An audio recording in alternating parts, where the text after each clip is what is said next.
బేషరతుగా క్షమాపణలు చెప్పాలని చెప్పాడు. నిజంగా మేము అడుగుతున్నాం, ఎందుకు ఎవరు క్షమాపణలు చెప్పాలి? ఇవాళ ఏవైతే ల్యాబ్ రిపోర్ట్స్ని పక్కన పెట్టి మీ పేపర్ ఇచ్చిన అబద్ధాలపైన క్షమాపణలు చెప్పాలా అని చెప్పి అడుగుతున్నాం. ఇవాళ పవిత్రమైన నెయ్యి బదులు ఇవాళ సింథటిక్ నెయ్యి వాడినందుకు క్షమాపణలు చెప్పాలా? అలాగే సుమారు 250 కోట్ల పైగా దీంట్లో చేతులు మారాయని చెప్పి విస్పష్టంగా తెలుస్తుంది, అందుకు క్షమాపణలు చెప్పాలా? అంటే స్వామివారి యొక్క నిధులు దుర్వినియోగం అయిన క్షమాపణలు చెప్పాలా?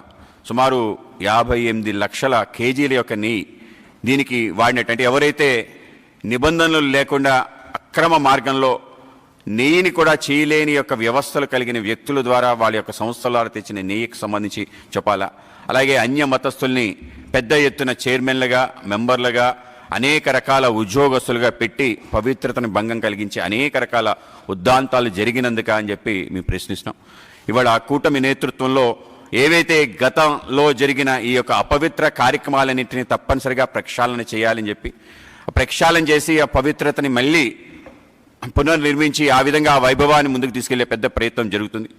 ఎక్కడ కూడా రాజీ లేకుండా ఇటువంటి విషయాలపై ముందుకెళ్ళాలి అని చెప్పి ఒక సమిష్టి ఆలోచన ఏదైతే ఉందో, ఏ విశ్వాసంతో అయితే ప్రజలందరూ కూడా ఇవాళ ఈ ప్రభుత్వానికి అధికారాన్ని ఇచ్చి ముందుకు తీసుకెళ్తున్నారో దాన్ని మరింత ముందుకు తీసుకెళ్ళడానికి ఎక్కడ కూడా భక్తుల యొక్క మనోభావాలు సన్నగిల్లకుండా ఉండే విధంగా, వాళ్ళ భక్తి విశ్వాసాలపైన ఎటువంటి ఆటంకం రాకుండా ఉండే విధంగా తప్పనిసరిగా కూటమి నేతృత్వంలో ప్రయత్నం జరుగుతుంది.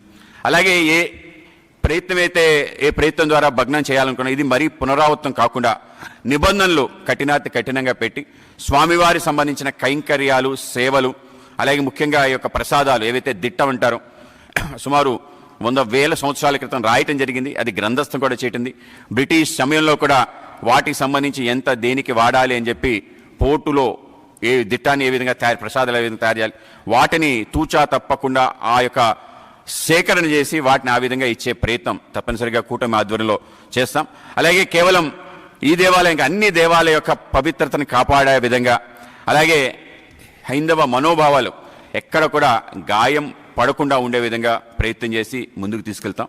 ఆ విధంగానే గత ప్రభుత్వం చేసిన అనేక రకాల విషయాలు, దేవాలయాలకు సంబంధించిన రథాలని దగ్ధం చేయటం కానీ, అనేక రకాల వస్తువుల్ని మాయం చేయటం కానీ, అలాగే శిరచ్ఛేదనం లాంటి అత్యంత ఘోరమైన ఘటనలు చేయటం కానీ, అలాగే వీటితో పాటు ఇంకా పరాకాష్ట అంటే స్వయంగా డీజీపీ చేత వాళ్ళు క్లీన్ చిట్ ఇప్పించుకొని ఇది టీడీపీ, బీజేపీ, ఆర్ఎస్ఎస్ వాళ్ళు చేసి ఉండొచ్చు అని స్వయంగా డీజీపీఏ నిస్సగ్గుగా యూనిఫామ్ వేసుకొని కండువా తక్కువ, వైసీపీ కండువా తక్కువ ఆ విధంగా మాట్లాడిన తీరు అంటే ఆ విధంగా ఎంతకైనా